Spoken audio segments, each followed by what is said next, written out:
Hello, Yawning Angel back again with another AMOS video, and in this video we're going to continue looking at screen functionality within AMOS and look at some of the commands that we've not yet explored. We're going to look at how to use an IFF file as an actual screen. What's all that about? And also we're going to fix that pesky color corruption issue that's been plaguing us for the last few videos. This is going to be really exciting. So in this video we are going to look at the following commands. We're going to look at load IFF in order to load an IFF file so we can use it as a screen. We're going to look at dual priority, interesting. And we're also going to look at default palette, which might be something we can use to fix our color palette issues. So you know how this works. Without further ado, let's grab a cup of tea and dive on into the code.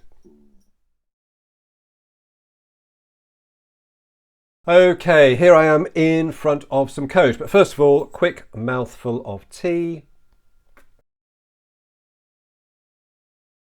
That's good. I may or may not edit out the slurping noises. The slurping debate still continues in the comments. Thank you to everyone who's contributed. Right, okay. So this program that I've got here, this is a stripped down version of the program we used in the previous screens video where we looked at double buffering and auto back in order to correct our scrolling issues. So a link to that video is up above. Do go and check it out if you haven't already. So as I said, this is a scaled down version, but what we've got here, we've got our first screen which we use to copy elements to and back from so we can get our scrolling working nicely. We've got our auto back in there. There's going to be a new piece of code going here where we define a default palette. We'll come on to that in a minute. Screens 2 and 3 were the actual playfield screens. Screen 2 has been replaced and is going to be replaced by an IFF load command. So we'll look at that in a bit. We'll have an auto back on there as well. And we'll have our screen 3 as normal, 320 by 208 colors, double buffering and auto back on, and that'll be fine.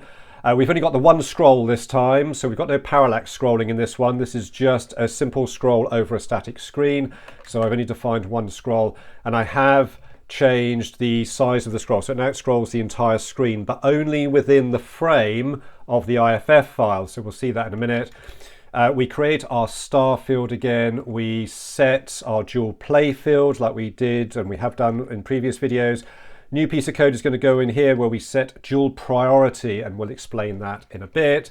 And then we've just got our loop. We've got a one screen copy command, so we copy from screen 3 to screen 1. We only scroll, we have one scroll to do. When we do that, we do a screen swap as well as we did in the previous screens video. And then we do our wait VBL, we copy back again. Spacebar, pressing spacebar will pause the program, pressing the fire on the joystick will exit.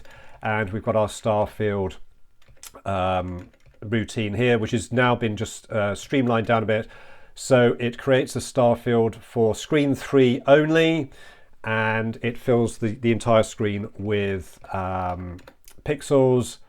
And so it covers the whole screen and not just a strip at the top as we had in previous programs. So, and then we got some more code down the bottom, and I'll come on to that as we get to it. Right, so if I run this program now, it's not going to do an awful lot. It gives me a blank screen, shows me the star field. So this is the star field now. Obviously it's encompassing pretty much most of the screen. I press space, it throws an error because the dual playfield command has tried to open screen 2, and screen 2 has not been defined. Ouch indeed. So let's get into the meat of it then. So the first thing we're going to do is we're not going to define our default palette. What we're actually going to do is set up screen 2. And screen 2 is literally, we're just going to take an IFF image and load that in to this program and tell AMOS this IFF file is your screen 2. You're going to use this as screen 2. So to do that, all I'm going to do is issue the load IFF command, and the file which I created, I've called this IFF.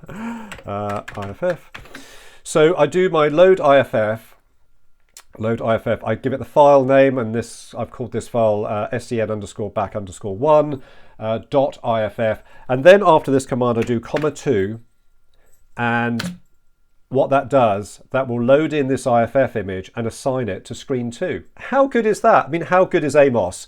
This is so simple to do. So what I should have, I can show you that image file. I just use personal paint. I mean, you can use dpaint or whatever. If you just create an image for the size of the screen, so 320 by 200, 8 colors is really important. You need to do that. So let me show you that quickly right now. So here we are. So this is the screen here in personal paint. So this is what it is. I've just literally, it's the simplest of screens. Those of you who watch these videos quite regularly will know that I cannot draw for toffee. So I've just put a frame and I've got some planets. These are planets, possibly a couple of suns and stars.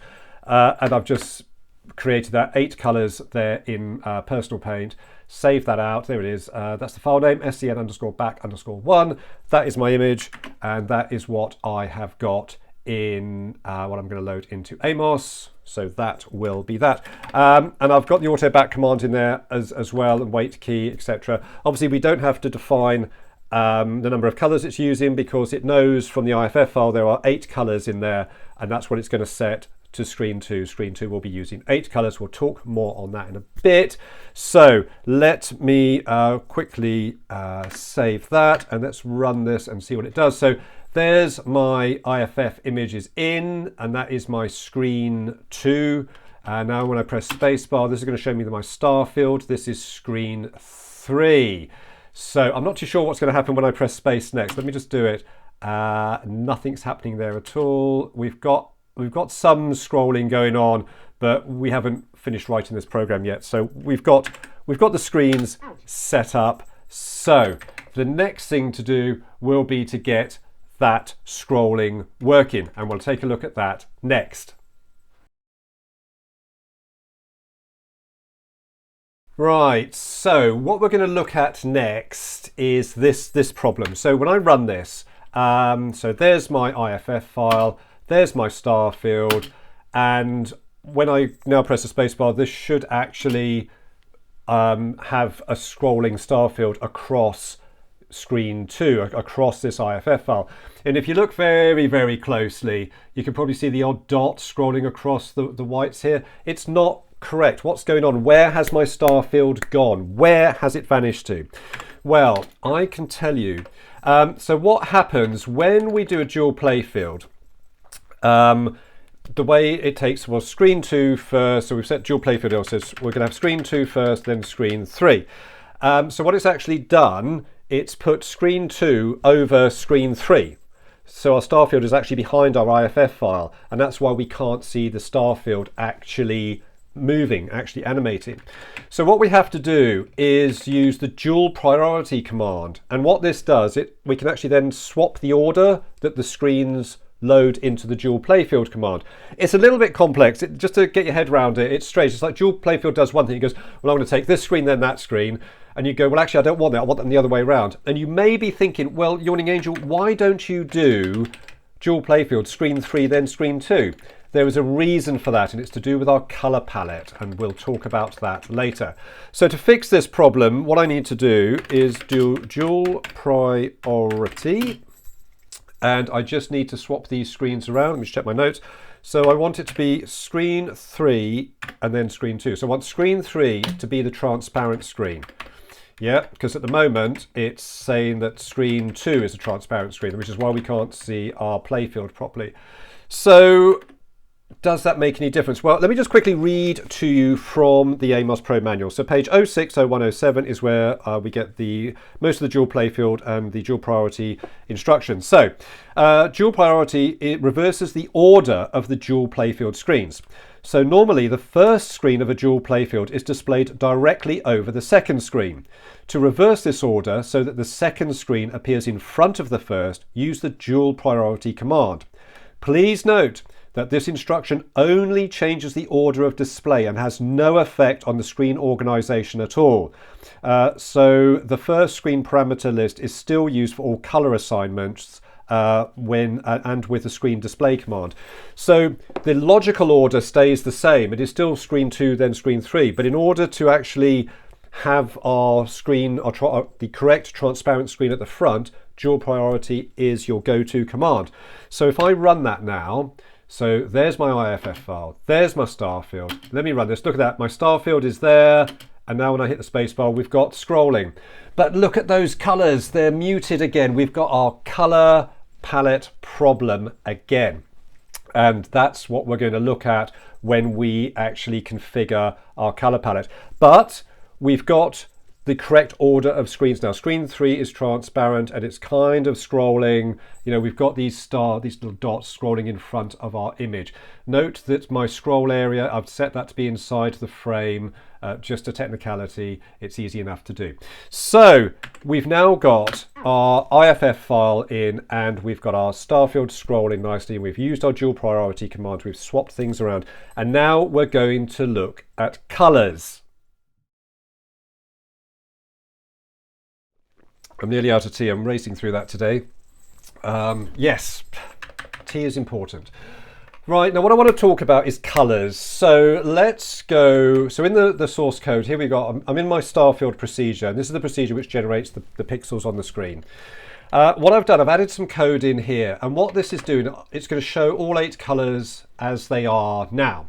So what I do, I loop through the screens, and what I'm doing is just going for 0 to 7, so those would be my 8 colors, and I'm just dumping out what those colors are. So it does it for screen 2 and it does it for screen 3. This piece of code is purely a bit of debug code, so in your actual program you won't have this, but I just want to show you what's going on. So if I run this now, so there's my screen 2, the IFF file has been loaded, and now the star field's been loaded, and in that star field procedure what I've got, it's showing me, so for screen 2 these are my colors for screen 2, and for screen 3 these are my colors for screen 3. So that's quite straightforward, and that's what we would expect. But as soon as I bring those two together and our dual playfield command runs, look what's happened to these colors. They've all gone muted and pastely and rubbish. These aren't the colors that we are looking for. These are not the colors that you're looking for. So we need to fix this. And I mean, obviously I can scroll this, it's just a bit of a dog's dinner, but I just chucked this code on it. It's just a bit of debug code so you can actually see what's going on. So this happens when we initiate the dual playfield command. Up until that point, our screen colors are okay. So what's going on? So let me cut to a bit of a diagram and show you and explain all of this.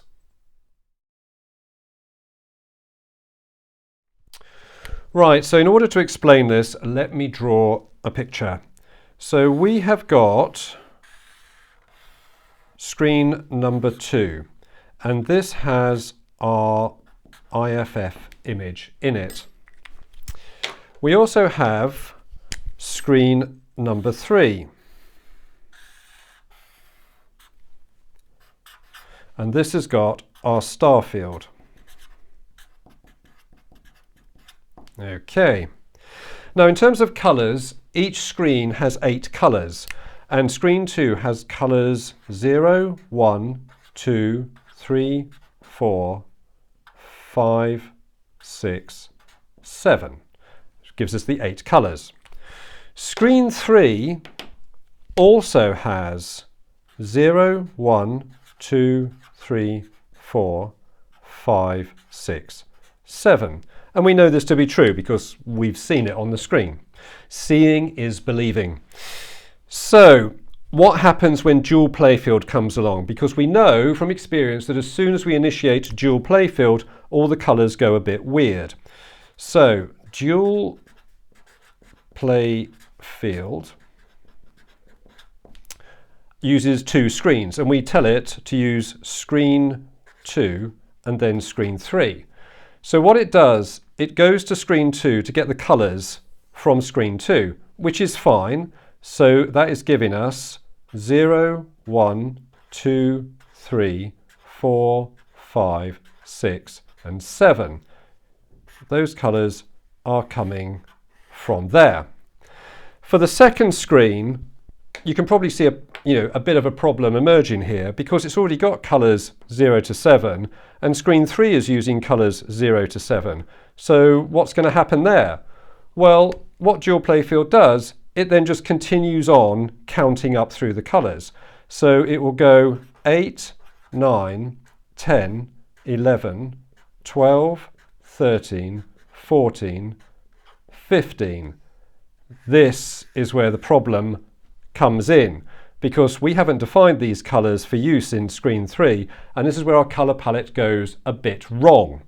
So what we have to do, we need to force dual playfield to effectively use the colours we want it to use. So we have to tell it to take these colours and use them in here. But how do we do that? Well, we need to get the hexadecimal values and set our palette, set our default palette to use colours 0 to 7 and then colours 0 to 7 again in positions 8 to 15.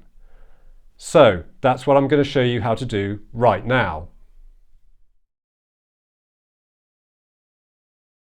Right, so with that done, what I've got in here, let me just uncomment this code quickly. So this piece of code down here is going to show us the hexadecimal values for our colours. Now this code is not my code, this is taken straight out of the AMOS Pro manual. This can be found in there. This is, like stressing, this is not my code at all. So what I'm going to do, once again, we're still in the Starfield procedure, so I'm just going to comment out this up here. It's a little bit messy, but I'm just going to comment that out for now. And what we want to do now is, when we've created our Starfield, we want to look at the hexadecimal values for our colours. And we're going to look at the hexadecimal values for colours 0 to 15, not just 0 to 7. For 8 colours for each screen, we're doing 0 to 15, which is 16 colours, 2 screens with 8 colours each. So quickly save that and let's run this code. So there's my IFF file. Here's my Starfield, and now these are the hexadecimal values for the colours. Right, so let me explain this. Colour 0, colour 1, 2, 3, 4, 5, 6, 7. These are our first 8 colours here. Okay, and then you'll probably notice colour 8, 9, 10, 11, 12, 13, 14 and 15 are not the same as colours 0 to 7. So what we need to do is make a note of the first 7 hexadecimal values. Yep, so from 000 all the way through to 666, the number of the beast, or maybe not. We need to take a note of those, because what we're going to do is, for colours 8 to 15, we're going to insert the values 0 to 7 and force AMOS to use the same set of colours again. So without further ado, let's get on and do that. What we're going to do then, in the Starfield command, where we had this piece of code that showed us the hexadecimal values, what I'm just going to quickly do is just comment this out. And obviously this code will be available in the version that you get from my website, so that's all good. Now what I have done, I've come back up to the top of the program. So after we've defined screen 1, what I've got is define the default palette, and I've put a comment in here. So in this case, colours 0 to 7 replicated for 8 to 15, because for dual playfield colours 8 to 15 are used, and as these are different, we need to force them to be the same as 0 to 7. So how do we set a default palette, Yawning Angel? Well, let me show you. Unsurprisingly, we use the command default palette. How about that? And now we set those hexadecimal values for our colours. So, and we do the whole thing. Even though the first 8 colours are correct, we still set those accordingly, because otherwise we can't get to 8 to 15. So we've got, now I made a note of these earlier, so I know what they are. So it's $A 40, and I'm just reading this off my notes, so bear with me while I type this in. FFF $880. Oh, a comma in there, Yawning Angel, will be quite useful. Another comma, and it's $F00, and then we have comma $F, comma $666, number of the beast. I must stop singing that. Right, so those are my first my first 8 colours. 1, 2, 3, 4, 5, 6, 7. There's one missing in there. I need to change this. FFF. So we've got 1, 2, 3, 4, 5, 6, 7. Oh, I've missed one. I've missed one. Yawning Angel, you have missed one. And off of there, yep, there's one missing in there. So that's $F0, comma. Right, so the first 8 colours should be $0, $840. I'm just reading off my notes. $FFF, $880, $F00, $F0, $F, $666. Now what I need to do is replicate those again for my next 8 colours. So if I do Control B, and if I just copy that block, so let's do store, and if I just now paste that in, get rid of that last comma, so I should now have 1, 2, 3, 4, 5, 6, 7, 8, 9, 10, 11, 12, 13, 14, 15, 16 colours to find. Let's save that. Right, now let's try, I haven't tried this before. So what I'm going to do is where down in the Starfield command where we showed what the colours were, I'm going to uncomment that code. This might be a bit of a risk. I haven't tried this. So let me run that now. So there's my IFF screen. That's loaded. There's my Starfield, and there it is. It's showing the correct colours. Hold your breath, everyone. This is time of truth. Press space. Look at that. The colours have not changed. The dual playfield command has been implemented, and the colours have not changed. The colours are exactly as I want them. And we're scrolling. That is brilliant. That only works. That is fantastic. Right, let me just stop that. Let me tidy that code up. Let's just quickly comment out this. Let me move my mouse pointer. Right, so comment, save. Right, let's run it properly now. Screen is loaded. Starfield has been created. Dual playfield command is in. The colours don't look as if they've changed. We look to be okay. And we're scrolling. And we've got colours that seem to be okay. This is looking all right, isn't it? Look at that. Let's just quickly double check. So I'm going to run that again. So here's my stuff. So if I pick a colour, so let's pick, oh, I don't know, down here, we've got a green. Green is still green. That blue is still blue. And it's scrolling. Look at that. My colours are correct. So what we've managed to achieve here with the previous screens video, we managed to get the scrolling right. There's a little bit of flicker on here. We're just going to run with that, okay? A little bit of tearing. And some of you left some wonderful comments about how to fix that from the previous screens video, and I've not implemented them for this video because I just wanted to focus on getting these blessed colours sorted out. And I think I've done that. So we've got our colour palette is now correct. We're scrolling okay. We've got the right colours. Nothing is being corrupted. This, ladies and gentlemen, is a success. And I'm really happy with this. We finally cracked the colour problem. Huzzah! And that is it for another video. Thank you ever so much for watching, and I really hope you've got something out of this. The source code for this program and the IFF file can be downloaded for free from my website. Link to that is here, and it will also be in the description down below as well. I can be found on the usual social media channels. Links for those are in the video description too. If you want to support my channel and what I do, then you can head to my Ko-fi account. A link to that is here. Thank you to everyone who has supported me through Ko-fi and all the people who leave wonderful comments. I really do appreciate your time. Thank you ever so much. Well, that is it for another video. We're going to come back and look at AMOS Screens again sometime soon. But until the next video, look after yourselves, and whatever you do, keep it retro.